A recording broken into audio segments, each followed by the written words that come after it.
Strong Dads wants to thank Quality Auto Mart for joining us as a sponsor. Quality Auto Mart was born in 1985. They are owned and operated by Mark and Nancy Repke.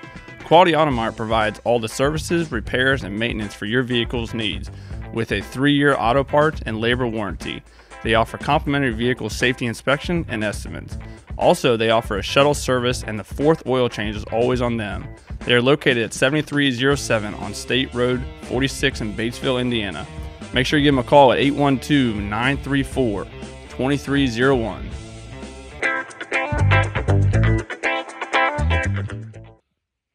Hey guys, what's going on? Welcome back doing another show here at Strong Dads. So as you can obviously tell, we are not in our in the normal studio. I'm actually in my shop, in my garage, and I don't have Merle here with me.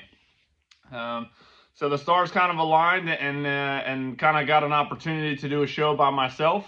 So I wanted to take advantage of that. Don't have the old man here nagging me, so it was good to get rid of him. Just kidding.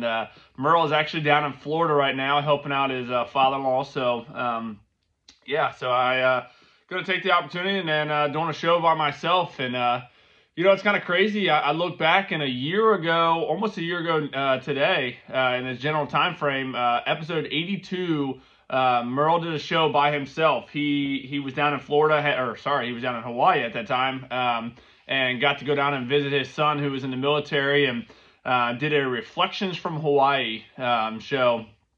And in that show, he just kind of talked about just kind of reflecting on the man that he used to be versus who he is now. And it's kind of funny because fast forward to now, and I'm doing the show by myself, and there's some similarities there. I have kind of alluded to what I want to talk about today in some shows that we've done, in some of our Strong Dads shows.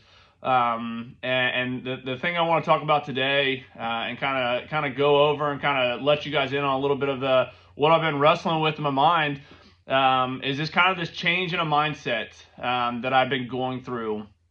And just a little background on it. I'd say for probably about the last year and a half, I have been wrestling with the potential or the idea of leaving the Dayton Fire Department and potentially going and working for another fire department. And I say this and just to let you guys know, the guys that I work with know exactly where I'm at, so that I'm not hid anything from them at all. So I'm not telling you anything that those guys don't know. It's one of those. I found myself being kind of catching myself being a hypocrite because I come on this show and we talk a lot about Merle and I make it a conscious effort to, when we're talking about a certain topic or a certain thing we're discussing, to not sit and linger on the problem. Right? Let's move towards solutions. Let's move toward things that we can do. Because in our shows a lot we talk about how I truly do believe God calls men into an action. God calls men to do something, not just to sit and sulk. I'll be the first to admit, I think for the last year of my life, I've done a lot of the sitting and sulking, and complaining and frustrations that have gone on. This past month, the month of November, as I've talked about on the show, I took the whole month of November off. And this is not just new for this year. I did it last year as well, and my hope is that it's something I can continue to do every year. I took the whole month of November off, and I took it as an opportunity to kind of think and evaluate. I got to spend almost every day in my shop building. A lot of alone time, which was huge for me. It was much needed. I got to wrestle with different things that are going on in my mind. And through that whole month, and honestly for the last year and a half, Jenny and I have had some really hard conversations. Conversations about what the future looks like for myself in the fire service, what it looks like for our family, and how change can really interrupt the day-to-day life for a family. So obviously a huge decision about potentially moving and going to a different place of employment. You have to bring your family along for that one, right? My girls were up to speed on what was kind of going on. This month that I referenced that I took off, man, it gave me an opportunity to think, which sometimes can be kind of dangerous, right? But for me, it was exactly what I needed. What I did in that month is I went through all the things that I felt like were wrong with the Dayton Fire Department. I went through and started to think about all the stuff that I was frustrated about the Dayton Fire Department. As I started to think about those problems, I realized that regardless of where I go, that department is going to have problems, because as you guys may know out there, in whatever industry you're in, there are no perfect places of employment, right? There's issues everywhere. And it was that realization that those problems that I think are so big in the Dayton Fire Department, if I get rid of those problems and I move to another fire department, that fire department is going to have a whole list of problems, right? And so it was that just kind of get hit in the face, the realization that unless I change me, unless I change what goes on up in my mind and the things that truly I allow to bother me, regardless of where I work at, I'm not going to be happy. I'm going to be frustrated. I'm going to bring that stuff home and affect my day-to-day life with my kids and my wife. And so, in my month off, I went down to Florida. We spend every Thanksgiving down in Florida, sitting on the beach. And I maximized that time, in my opinion, that I spent time thinking about each of the guys I work with. I went through and I listed out their strengths. I listed out their priorities and what kind of makes them tick. And then, I kind of started to think about the way in which I approach each of my guys that I work with and how I have failed each of them. That I have approached them in the same way that I want people to approach me. And similar to a love language, and Merle actually, just in talking to him, he actually, brought this up, and another close friend did the same thing. Talked about how if you approach your wife the same way that you want to be approached, how that's never going to work. Because I want to be approached a certain way, Jenny wants to be approached a completely different way. And it's no different, when I say approach, I mean loved. I want to be loved a certain way, and Jenny wants to be loved a little bit different way. And how when you attempt to love your spouse the way you want to be loved, it doesn't always work, right? And the same way can be said about the way in which we approach our coworkers or our bosses. I approach them the way that I like to be approached, and it just wasn't working, and it was causing a little bit of that tension, right? That underlining tension. As soon as you walk in, you can kind of almost feel it in the room. It's almost palpable, right? And it was that realization over that month off that I realized that there's a lot of me that needs to be fixed. That I can point the finger, and I do a lot of pointing the finger, which is, again, kind of hypocritical of me, how we talk all the time on this show, how pointing the finger, there needs to be a finger pointed back at you. And it was that smack in the face of realizing I need to go look in the mirror, right?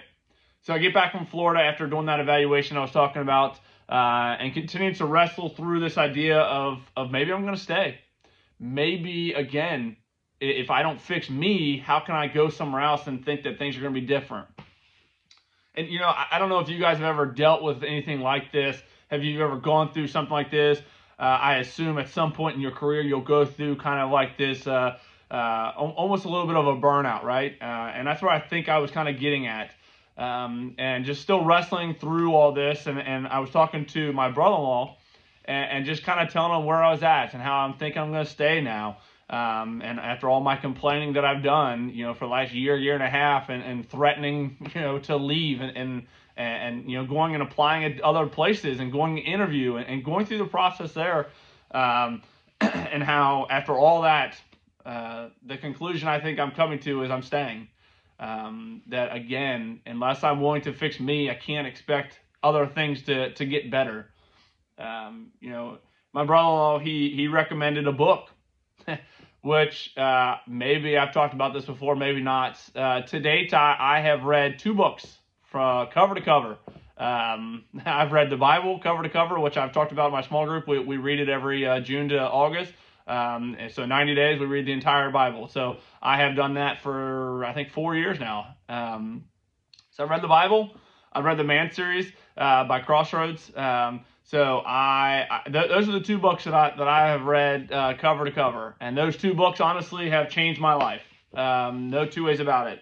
And my brother-in-law recommended a book, which again, he knows me. He knows I'm not a big reader, but he definitely recommended as a book worth diving into. And when I say read it, I'll be full transparency, I listened to it. But I actually bought the book, and I'm actually going through a second time, and I'm following along as the authors, who are Jocko Willink and Leif Babin. These two guys wrote this book called Extreme Ownership. And I am listening to it and following along right now. I'm writing notes like crazy. Guys, if you are in a similar boat to where I have been at, I'm still wrestling through, I would 100% recommend Extreme Ownership by these two guys.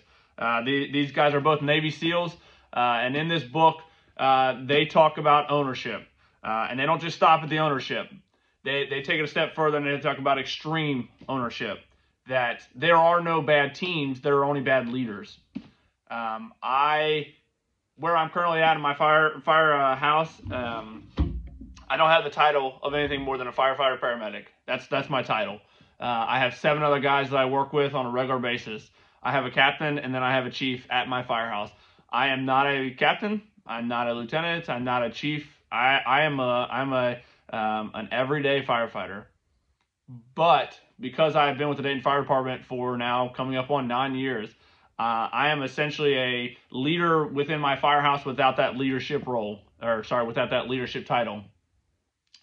And it is that reminder after reading this book and that call out that this book did to me that gave me the realization that it's a me problem.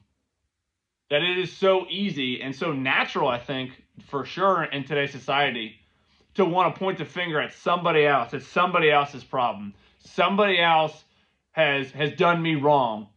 And essentially playing that victim card.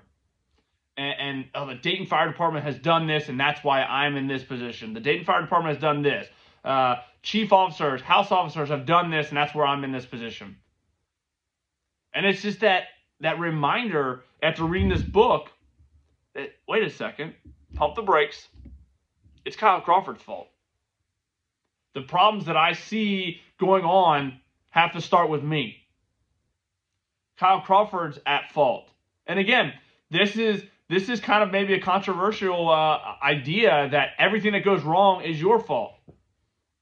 And, are there problems in the Dayton Fire Department that are bigger than Kyle Crawford? 100%. I don't think that that's what this book is saying. But what I think this book is saying is talking about the extreme ownership and how if you take extreme ownership and you lead in that way, it is contagious. And in fact, he talks about how it is contagious.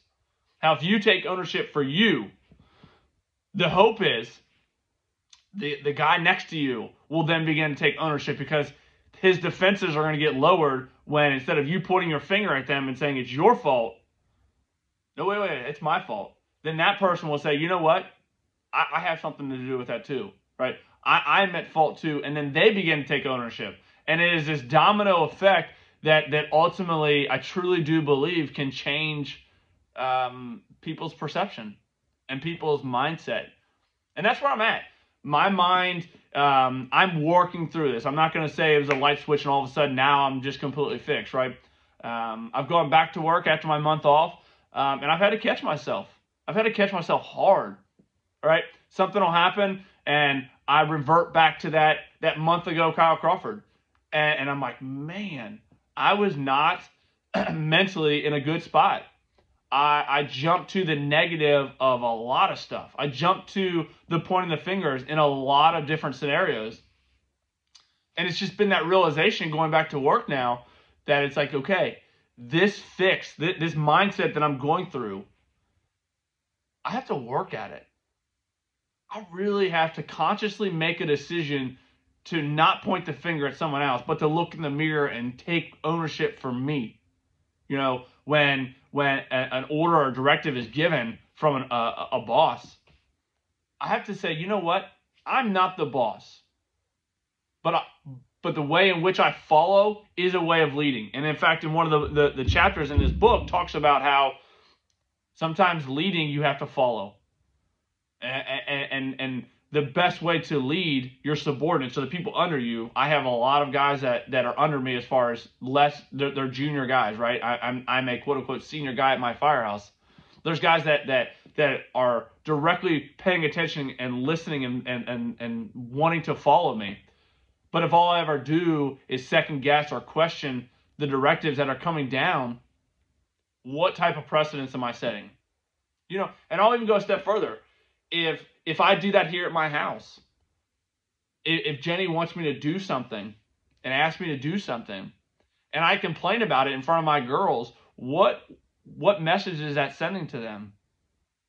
And it's just been that realization that, man, I have to take that ownership. That this is a me problem. And so as I continue to work through this change in my mindset, which is what I think, that was my goal coming on here, was to talk about just the change in my mindset, where I'm at, my hope and where I'm going to go. I'm confident I'm staying with the Dayton Fire Department. I am confident that the relationships that I have built there are worth fighting for. The fires are awesome because we get a lot of them where I work at. I'm going to stay. I'm going to continue to fight and be aggressive in that. I talk all the time. In his book, he actually kind of solidified what I have always felt, that my default setting should be aggressive. And being passive and pointing the finger is not having an aggressive mindset. So that's what I'm going to do. I'm going to continue to struggle through it. I'm going to fail through it. But man, I have to make that conscious effort to want to get better, want to change my mindset, and at the end of the day, take that extreme ownership that I know is required of me. And I don't know. I have no idea what the future is going to hold. And again, that's the hard conversations, having with Jenny, that I don't know what the next 2 years look like for me. I really don't. Man, I'm excited to find out. I'm excited to change my mindset and go into every day at work knowing that my attitude will directly correlate to how my day goes and the frustrations that I have. If I go in there with a negative attitude, I'm going to see a lot of things in a different light, right? And this is going to be hard because a lot of the negativity that brought me to having this tough year and a half, this negative stuff that goes on in my head, a lot of the finger pointings, a lot of guys I work with are still in that. And I get it because I was there a month ago. I was in that. I was the guy that's sitting around the table. We talk all the time on this show about, the guy that comes into work and same shit, different day, right? That was me. That was me. And, it's just that reminder, man, I'm a hypocrite. I'm a hypocrite. And it's taking that ownership. Every day when I go into work, I need to make that conscious decision to go in, to have a positive attitude, and to take that extreme ownership. And who knows? I mean, doing the same stuff every day and expecting things to get better, there's a name for that, right? It's insanity. To go in every day, expect something to get, something to change, but you just do the same thing, it's not going to happen. I have to make that change for myself, for my family, for my relationships with people. I have to. So I'm going to try it. And man, I encourage any of you guys, if you guys been wrestling with frustrations at work, frustrations at home, frustrations in your marriage, with your kids, in different relationships that you have, I would just encourage you to try something new. I would definitely recommend reading this book. Listen to it, however you want to do it. There's an audio version. It's free. I would encourage you to go after this aggressively. Because if you're expecting everyone else to change what they're doing to help better you, you're wrong. I'm wrong for thinking that was going to happen. Kyle Crofford was wrong for thinking that other people needed to fix their stuff so that my life could be better, that my time at work could be better. I was wrong. Full ownership. Extreme ownership. And that's what I'm going to do. I'm going to take that extreme ownership. I hope you guys come along the ride with me. I hope you guys are having a good week. Thanks for letting me ramble on for almost 20 minutes now. I hope it was impactful. I hope it sparked some ideas and some conversations in your head. Let's go after this together, man. Let's change our mindset to hopefully be one that is glorifying to God, because God is not going to want a man to passively sit by and complain about other people. I just know he's not. So come along and ride with me, man. I hope you guys are excited for the new challenge. I'll keep you guys posted. You'll see me every week as I continue to wrestle through this. Put comments on the YouTube page. Reach out to Rock Solid Families. Man, if you guys want to talk about this, I would love to call, text with you guys to go through and wrestle with this idea together.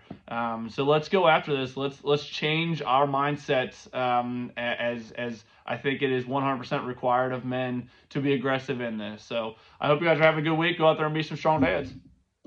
Casey's is a premier garden center and gift shop located in Lawrenceburg, Indiana.